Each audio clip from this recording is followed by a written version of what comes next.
students, welcome to my channel. Today in this video lesson we will discuss about the conservation of momentum. हम conservation of momentum के बारे में discuss करेंगे. ये पूरा थोड़ा सा लेंथी डेरिवेशन है, उसको हम डिराइव करेंगे. पहली चीज़ मैं आपको ये बता दूं कि कंजर्वेशन ऑफ मोमेंटम होता क्या है.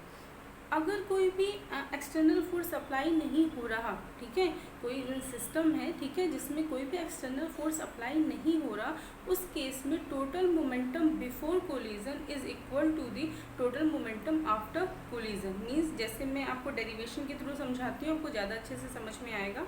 ठीक है.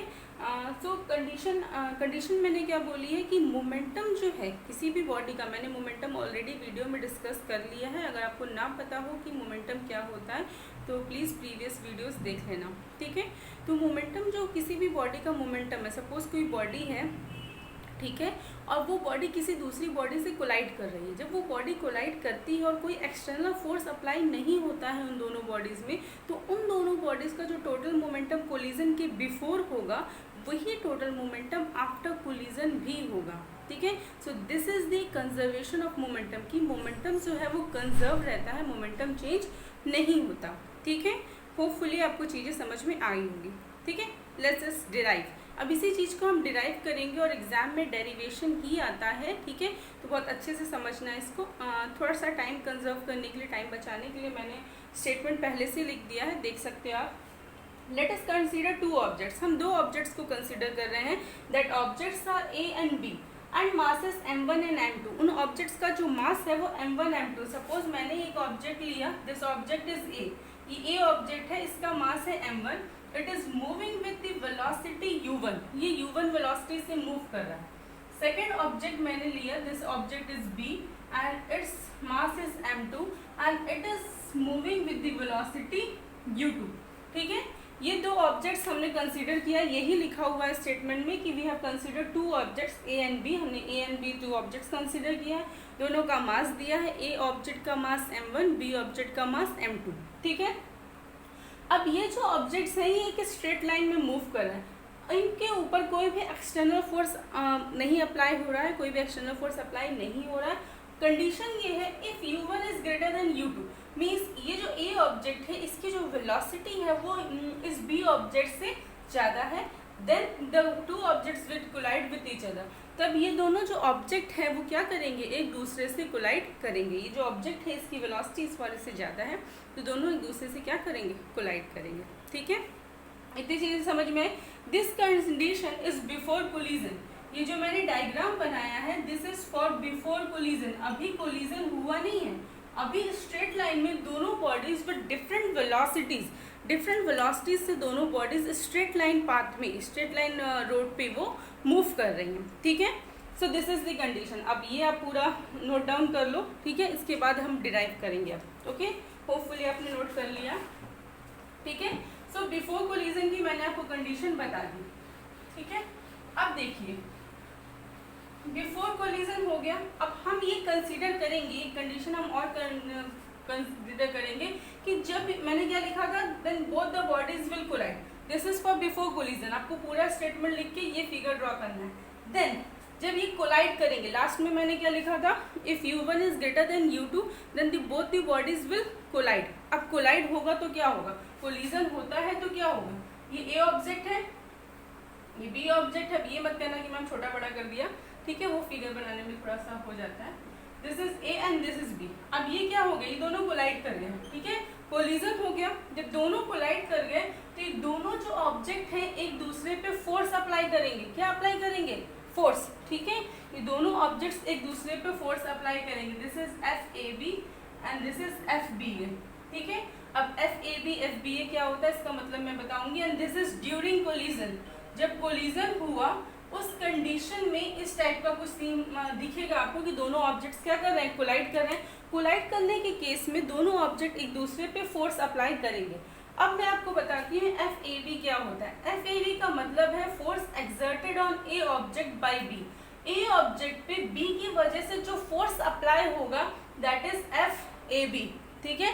That is force exerted by A object by B. मैं लिख देती हूँ अगर आपको कंफ्यूजन है.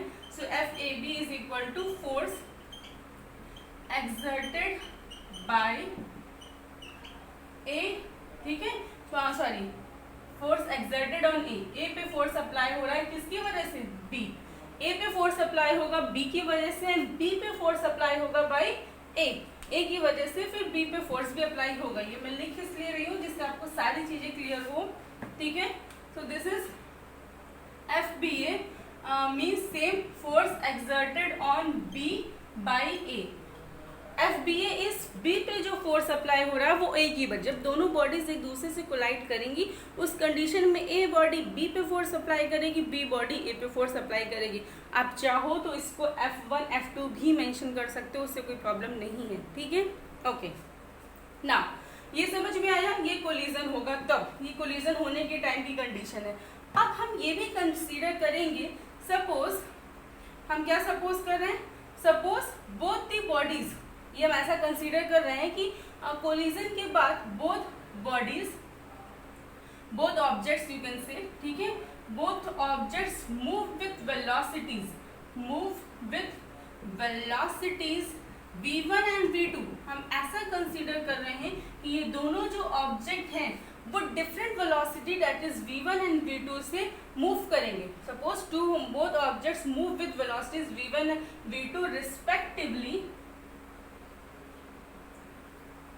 along a same straight line, along a same straight line after collision, straight line after collision। collision के बाद हम ये कंसीडर कर रहे हैं कि ये जो दोनों ऑब्जेक्ट हैं वो फिर से डिफरेंट वेलोसिटीज, पहले मैंने इनिशियली जब ऑब्जेक्ट्स मूव कर रहे थे तो मैंने वेलोसिटीज u1 u2 लिया था। अब कोलिजन के बाद ये ऑब्जेक्ट जो मूव कर रहे हैं मैंने वेलोसिटी कंसीडर कर ली v1 एंड v2। वो v1 एंड v2 वेलोसिटी से वो क्या कर रहे हैं, मूव करना स्टार्ट कर दी, ये हमने कंसीडर किया है, ठीक है।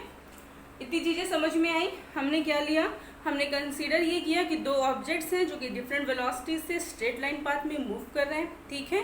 उसके बाद क्या हुआ, जब दोनों कोलाइड किए, ठीक है, जब दोनों कोलाइड किए तो दोनों ने एक दूसरे पे फोर्स एक्सर्ट किया, ठीक है। देन उसके बाद हमने कंसीडर किया कोलिजन के बाद ये दोनों जो ऑब्जेक्ट्स हैं, ठीक है, वो डिफरेंट वेलोसिटी से अगेन वो मूव करने लगे along the straight line path, फिर से स्ट्रेट लाइन पाथ में वो मूव करने लगे, ठीक है। समझ में आया, ये भी डेरिवेशन अभी नहीं हुआ है, इसे मैंने आपको एक्सप्लेन किया कि करना क्या है, ठीक है। ओके, नाउ अब हम आते हैं अपने डेरिवेशन पे, मोमेंटम को हम किस तरह से कंजर्व दिखाएंगे, ठीक है। चलिए, तो पहले मुझे बताना है आपको कि हम ये भी कंसीडर कर सकते हैं, लेट टी, देखिए कुछ कोलिजन होगा तो कुछ तो टाइम लगेगा ना, तो let T the duration of collision, duration of collision मतलब डी जो है वो टाइम इंटरवल है जितने टाइम में वो कोलिजन हुआ था, ठीक है, last between the two objects. थोड़ा सा आपको लग रहा होगा कि मैम स्टेटमेंट बहुत ज़्यादा लिखवा रही है, आप चाहो तो स्टेटमेंट को शॉर्टकट कर सकते हो, बट मैंने सारी चीज़ें एक एक लाइन ऐसे एक्सप्लेन करके इसलिए लिखवाई कि आप कभी भी दोबारा रिवाइज करो तो आपको प्रॉब्लम नहीं होगी, आपको इजीली समझ में आएगा कि ये डेरिवेशन क्या है, ठीक है, आराम से समझ में आएगा, थोड़ा सा लेंदी लगेगा बट समझ में जरूर आएगा, ठीक है। So this T is the time of collision, जिस टाइम पे वो कोलिजन दोनों ऑब्जेक्ट्स के बीच में हुआ था वो टी उसका टाइम है, ठीक है। अब आपको मुझे बताना है मोमेंटम ऑफ ए ऑब्जेक्ट, आपको बताना है कि ए ऑब्जेक्ट का मोमेंटम क्या होगा बिफोर कोलिजन, ठीक है, बिफोर कोलिजन के टाइम पे ए ऑब्जेक्ट का मोमेंटम कितना होगा। तो मैं आपको बता दूं, अगर आपने कॉपी में नोट डाउन किया होगा तो मैंने ए ऑब्जेक्ट का जो मास कंसीडर किया था वो कंसीडर किया था m1, राइट, ठीक है। उसके बाद बिफोर कोलिजन जो ए ऑब्जेक्ट था वो मूव कर रहा था विथ वेलोसिटी u1, ठीक है। सो हेयर मोमेंटम का फॉर्मूला होता है mass into velocity. So momentum of A object before collision से मतलब है वेलोसिटी फाइंड आउट करने के लिए, ठीक है। तो कोलिजन के पहले ए ऑब्जेक्ट का मोमेंटम कितना था, उसका मास m1 था और वो मूव कर रहा था with velocity u1। So momentum is m1 u1। Okay, now the same question, momentum of B object before collision, before collision से पहले बी ऑब्जेक्ट का मोमेंटम कितना होगा, ये जो मैंने डैश डैश किया मतलब ये सेम लिखना है, ठीक है। यहाँ पे momentum of B object before collision, ठीक है। ओके, तो बी ऑब्जेक्ट का जो मास मास कंसीडर किया था वो था m2 एंड जो वेलोसिटी थी दैट विल बी u2, ठीक है। तो मोमेंटम b ऑब्जेक्ट का कितना हो गया m2 u2। मोमेंटम होता क्या है, मास इनटू वेलोसिटी। यहाँ तक समझ में आया? थोड़ा सा फास्ट जा रहा होगा या नहीं समझ में आ रहा होगा, पॉज करना, फिर से वीडियो रिपीट करना, बैक जाना, देखना, ऑटोमेटिक समझ में आ जाएगा, ठीक है। ओके, नाउ टोटल मोमेंटम अगर हम निकालें कि टोटल मोमेंटम किसका, दोनों बॉडीज का, टोटल मोमेंटम किसका, दोनों ऑब्जेक्ट का, total momentum of two objects, या इन्हीं टू ऑब्जेक्ट्स को हम बोल सकते हैं सिस्टम, ठीक है। इन्हीं टू ऑब्जेक्ट्स को हमने बोल दिया, दो ऑब्जेक्ट्स का क्या बन गया, सिस्टम। आप सिस्टम वर्ड यूज करिए ना करिए आपकी मर्जी। तो टोटल मोमेंटम जो टू ऑब्जेक्ट्स का होगा, टोटल मतलब ए ऑब्जेक्ट का momentum m1 u1 plus B object का momentum m2 u2। So this is the total momentum of both the object A and B before collision। कितना आया, m1 u1 plus m2 u2। देखो मैंने starting में statement में कहा था कि जितना मोमेंटम कोलिजन के पहले होगा सिस्टम का या दोनों ऑब्जेक्ट्स का, वही मोमेंटम आफ्टर कोलिजन भी होगा। इसका मतलब मोमेंटम कंजर्व होता है। कंजर्वेशन का मतलब हमेशा होता है, यही होता है, जैसे हम लोग कहते हैं एनर्जी कंजर्व है, इसका मतलब एनर्जी एक फॉर्म से दूसरे फॉर्म में कन्वर्ट होती है ना। उसी तरीके से मोमेंटम डिस्ट्रॉय नहीं हो रहा है, मोमेंटम सिर्फ क्या कह रहे हैं, कन्वर्ट हो रहा है, इस तरह से हम कह सकते हैं, ठीक है। So this is total momentum of two objects before collision. अब मैं आपसे अब हम निकालते हैं टोटल मोमेंटम, ठीक है। अब देखिए, अब ये तो आ गया, ठीक है। अब अगर मैं आपसे क्वेश्चन करूं momentum of A object after collision, after collision के बाद ए ऑब्जेक्ट का मोमेंटम कितना होगा, तो total momentum after collision will be, mass तो वही है, m1 मास था तो अभी भी मास m1 ही होगा, बट वेलोसिटी चेंज होगी। आफ्टर कोलिजन जो वेलोसिटी हमने कंसीडर की थी, आप अपनी नोटबुक में देखना क्या कंसीडर की थी, v1 ना। So total momentum of the A object after collision will be m1 v1, same as momentum of b object after collision will be m2 v2। कितना आएगा, m2 v2, ठीक है, m2 v2 आएगा, ठीक है ना। ओके, देखो इसमें कहीं कुछ गड़बड़ नहीं है, सब कुछ सही है। ये हमने टोटल मोमेंटम आफ्टर वो निकाल लिया। अब ये इक्वल कैसे आएगा वो हम देखेंगे, ठीक है। सो अगर मैं कहूँ टोटल मोमेंटम आफ्टर कोलिजन भी सेम निकाल रहे हैं, बहुत इजी सा डेरिवेशन है, बस थोड़ा सा लेंदी रहता है। टोटल मोमेंटम किसका, ऑफ टू ऑब्जेक्ट्स का टोटल मोमेंटम कब, आफ्टर कोलिजन। टू ऑब्जेक्ट्स का टोटल मोमेंटम आफ्टर कोलिजन ये कितना होगा, it will be m1 v1 plus m2 v2, ठीक है, समझ में आया।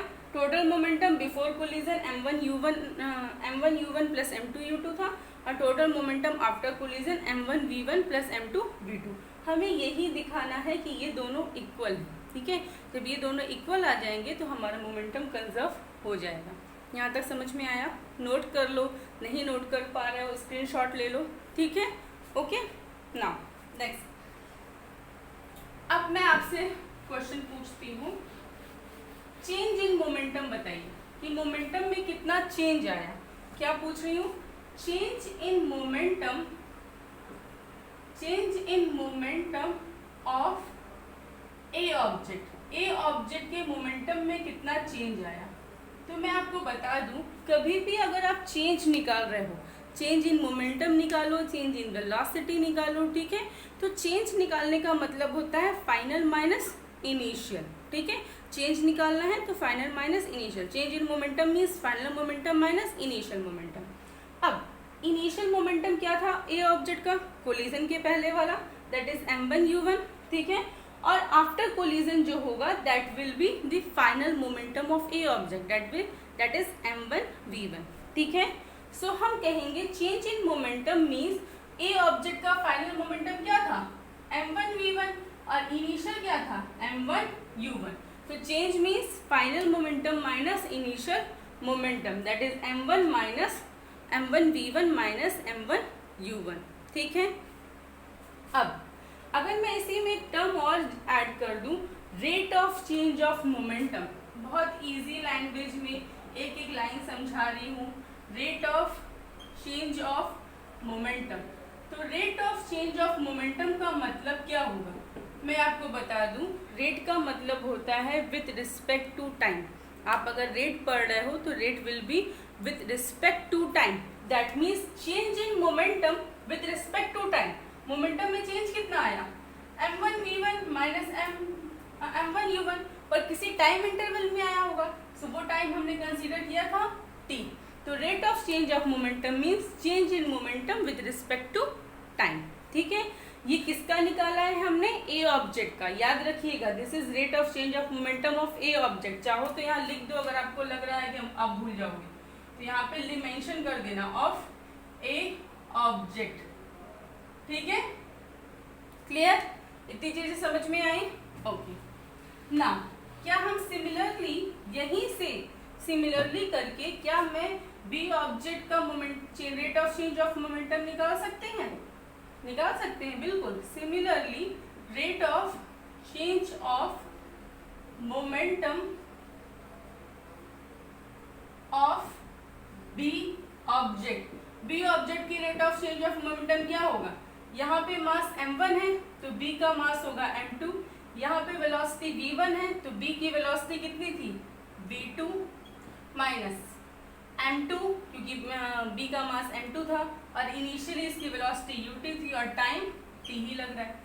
ठीक है, so this is rate of change of momentum of B object. ये बी ऑब्जेक्ट का rate of change of momentum है and this is rate of change of momentum of A object. ठीक है, समझ में आया। ठीक है, और मैंने आपसे क्या कहा था, डूरिंग कोलिजन के टाइम पे वो दोनों ऑब्जेक्ट एक दूसरे पे फोर्स एक्सर्ट कर रहे हैं। कितना फोर्स एक्सर्ट करेंगे बताओ, कितना फोर्स एक्सर्ट करेंगे।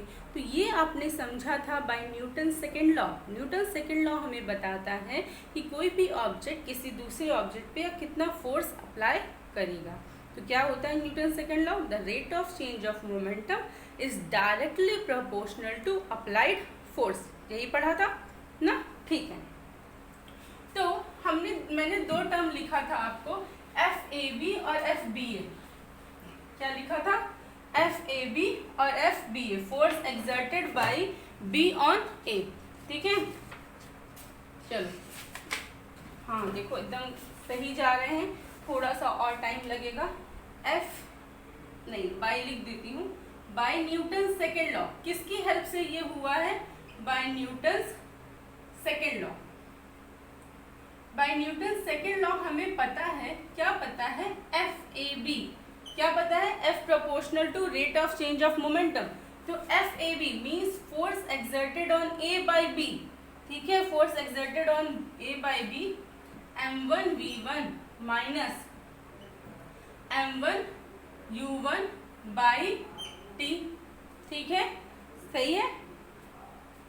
FBA, इसको आप F1 F2 भी लिख सकते हो, it will be m2 v2 minus m2 u2 by t।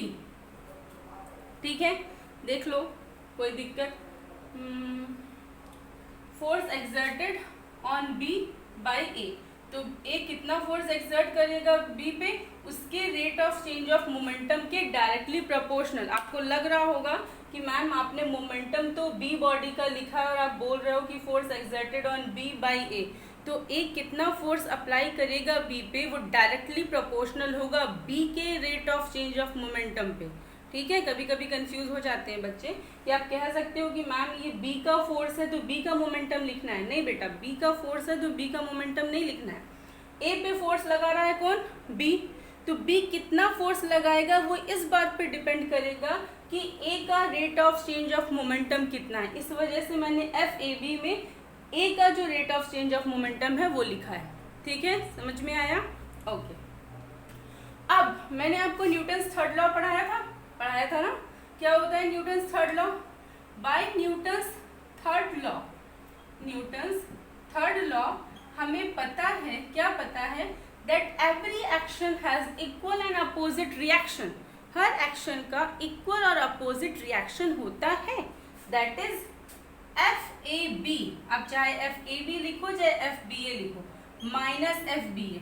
इसका मतलब ये जितना फोर्स ए वाला बी पे लगाएगा उतना ही फोर्स बी वाला भी ए पे लगाएगा, बट इन अपोजिट डायरेक्शन। अगर आपको डायग्राम याद हो तो मैंने ऐसे बनाया था, ये दोनों एक दूसरे पे फोर्स अप्लाई कर रहे हैं, बट कैसे अप्लाई कर रहे हैं?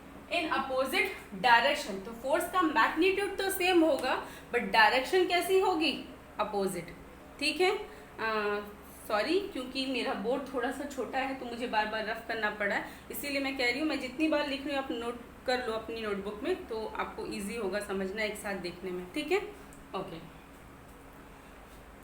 ना एफ ए बी और एफ बी है, ठीक है। अब इसके बाद होपफुली आपने इतना उतार लिया है, इसको वीडियो पॉज करके उतार लिया करो, ठीक है। चलो अब हम निकालेंगे F A B minus F B A. तो एफ ए बी कितना था? m1v1 minus by T m1u1 is equal to m2v2 minus m2u2 upon T. ये टी से टी कैंसिल हो जाएगा, डायरेक्ट कैंसिल नहीं कर पाओगे तो भी इसको मल्टीप्लाई में लाएंगे, टी से टी कैंसिल कट जाएगा। सॉरी यहाँ पे माइनस होगा। माइनस क्यों होगा? क्योंकि मैंने यहाँ पे माइनस का साइन लगाया है। दोनों फोर्स इक्वल होंगे, दोनों इक्वल फोर्स एक्सर्ट करेंगे, बट इन अपोजिट डायरेक्शन। ठीक है, सो टी से टी कैंसिल। अब बचा m1v1 minus m1u1 is equal to minus m2v2 minus m2u2। Minus sign का अगर मल्टीप्लाई कर दे तो minus m2v2 plus m2u2, m1v1 minus m1u1।